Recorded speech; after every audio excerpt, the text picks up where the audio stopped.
All right, we are on chapter 9. The last thing that we read from chapter 8 was they were waiting for Fritz to come home. She said, and then when Fritz came home, and I had to believe he would, everything would be okay again. Whether that was true or not, I chose to believe. I made myself believe it, or the worry would drive me insane. Chapter 9.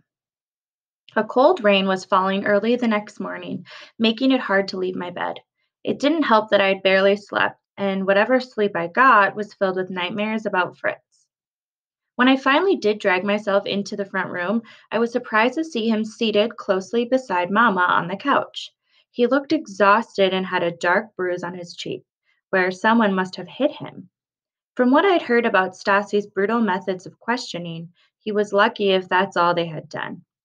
Mama and Fritz were sitting in silence, and at first, neither said anything to me when I walked in. I called his name and ran toward him, but he put a finger to my lips to be quiet and shook his head in warning. Oh, good, you're awake, Gerda. Mother spoke deliberately, and her words were far too cheerful to fit the situation. We should have a nice breakfast to celebrate Fritz coming home. Celebrate his coming home? The Stasi had arrested him and obviously questioned him by force. Maybe we were grateful, but to call this a celebration sounded like a word that would want us to use, that they would want us to use. To hear it from my mother's mouth felt strained and unnatural. It's a cold morning. Fritz wasn't quite as cheery as Mama had sounded, but this tone also didn't match his bruise or the heavy bags under his eyes. Maybe I'll build us a fire while you cook. Help me with it, Gerda. Anna's apartment was newer than ours and had central heating, which was considered a great luxury. I envied her every winter when we had to collect wood to burn for our heat, which never reached all the way into my small bedroom. But except for the rain, I didn't think this morning was particularly cold. We wouldn't normally use up valuable wood to warm an apartment we'd all be leaving for the day, which meant something more was going on. Fritz stacked a few sticks of wood in our fireplace and grabbed a handful of papers to use as kindling. He picked up the first paper, and I saw his handwriting on it, which said, "Be careful what you say. The apartment is bugged." Bugged? A thousand questions instantly leaped into my mind. Where were the microphones? How long had they been here? Who was listening to them? So when people say that like a room is bugged or a person's bugged, it means that usually the police or someone is spying on them or listening to them. So they put microphones hidden around places or on people when other people don't know it. Who was listening to them? He knew I'd read it because he knew that I had read it because my eyes were wide with fear. Then he crumpled up the paper and stuffed it into the middle of the wood stack. The next paper had already been written out for Mama. It said, "The Stasi knew about a private conversation between me and Gerda the other night. They listened to every word we say in here." My mouth went dry. I remember listening to the Beatles, and I was sure we had complained about the GDR because we usually did at night. That same conversation in Fritz's bedroom was where I had told Mama the details about seeing Dominic. She had come in unexpectedly, cutting off our conversation about Peter. Fritz said Peter had told no one else about his escape, and Fritz had told nobody about it but me. We were the reason that they had caught him, the reason that he was killed. Tears filled my eyes, and I shook my head, horrified at what all this meant. But Fritz had a paper for that, too. He rummaged through a few in his stack until he found one that said, "We didn't know, but we do now, and we'll be more careful. We must sound happy." We'd gone too long without speaking, and Fritz called out, "Gerda and I will have this fire going soon. Then I'll shower and we can get to school. Maybe since Anna won't be at school today, I can walk Gerda there." "That's a good idea," Mama said. Although we'll both be at work after school, Gerda, I expect you to come straight home today. Yes, Mama.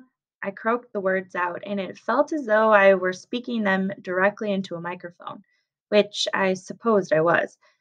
Everything around me felt forced, and I didn't see how Mama and Fritz were just carrying on like normal. No, it wasn't normal. We never talked like this. Mama didn't make celebratory meals, and we wouldn't have celebrated his release from the Stasi anyway. And Fritz never walked me to school, whether Anna was with me or not. But there we were an hour later with Fritz walking beside me within throwing distance of the wall. I used to think this was the last place we could talk freely, but now it seemed like the only place, beneath a shared umbrella. Our conversation was as private as it possibly could be, since still we kept our voices low. I heard about Peter's death yesterday while at school, Fritz said. A friend told me the Stasi was interviewing his parents and that they might be arrested too. For what crime? I asked. Peter tried to escape, not them. The Stasi view escape on the same level as treason, so they'll embarrass and shame Peter's family now. They'll have to work extra hard to prove their loyalty to the state. An older couple was passing by us, so Fritz and I fell silent. When we were alone again, Fritz said, when I heard about Peter's death, I knew the only thing I could do was keep my head down and hope nobody remembered that we were friends. I got through the end of school, but Stasi officers were waiting for me the minute I arrived at school. They said it was only for a few questions, but I knew otherwise. What did they do to you? Fritz lowered his head. Clearly, he didn't want to answer that question, not even for me. By then, we were passing the platform where I had seen Dominic and Papa yesterday, but they weren't there this time. I had been so sure they would come. After all, if Papa was trying to send me a message, then why wouldn't he be here? Especially today, of all days. Maybe it was for the best. Even from the distance between us, Papa might have been able to see the dark bruise under Fritz's eyes. It would worry him. There's something more I have to tell you, Fritz said. My mother doesn't know about this part, so don't say a word to her about it. I won't. It wasn't the first secret that we'd kept from her. They showed me a huge file they're still keeping on Father before he left. The Stasi documented everything about him, where he went after work, who his friends were, even what newspapers he brought back from the West when he visited there. They never found anything serious he had done, but were sure it was just a matter of time before they had a reason to arrest him. This wasn't a surprise. Papa had told me the same thing himself, and he'd had the visits from Stasi agents to our apartment. Papa knew he was being tracked because of his part in the uprising, and because he continued to speak to others who wanted more uprisings in the future. But he never committed any crimes or incited anyone to violence. Papa wasn't a violent man, just a thoughtful one. Fritz continued.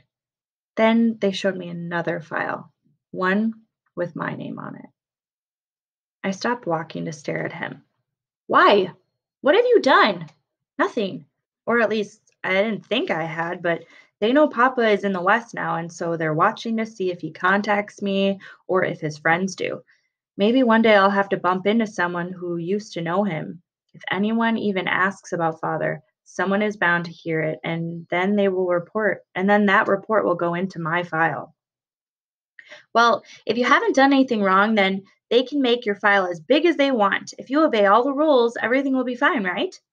I looked over, hoping to see him agree with me. Isn't that right, Fritz? But he shook his head and lowered his voice to almost a whisper. They told me what the file means. I've been branded a potential enemy of the state. It doesn't matter to them if I've done anything wrong. They just figure I will one day.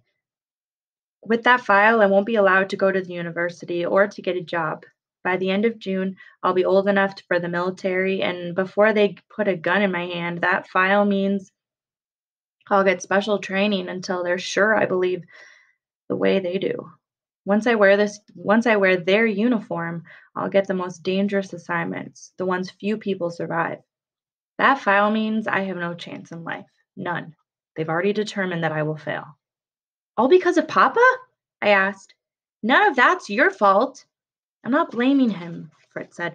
I smuggled in that Beals record and that banana on your birthday and other stuff you don't even know about. Nothing bad, but nothing I'd want to get caught with either. They must have heard me complain about the government every night on their microphones, and I've never made it any secret that I don't want to join the military. My file might have started because of father, but I'm the one who's been filling it. Well, I won't let you fail, I said stubbornly. If you can't get a job, then you'll live with me. If they brainwashed you, then I'll talk you out of it when you come home. Whatever they do to you, Mama and I will be there to help. Fritz rubbed the top of my head with his hand. Usually I hated that, but not this time. It was his way of showing affection, and I wanted that comfort from him now. Then he sighed and said, You don't understand how bad it is, Gerda. They have a file on you, too. Whoa.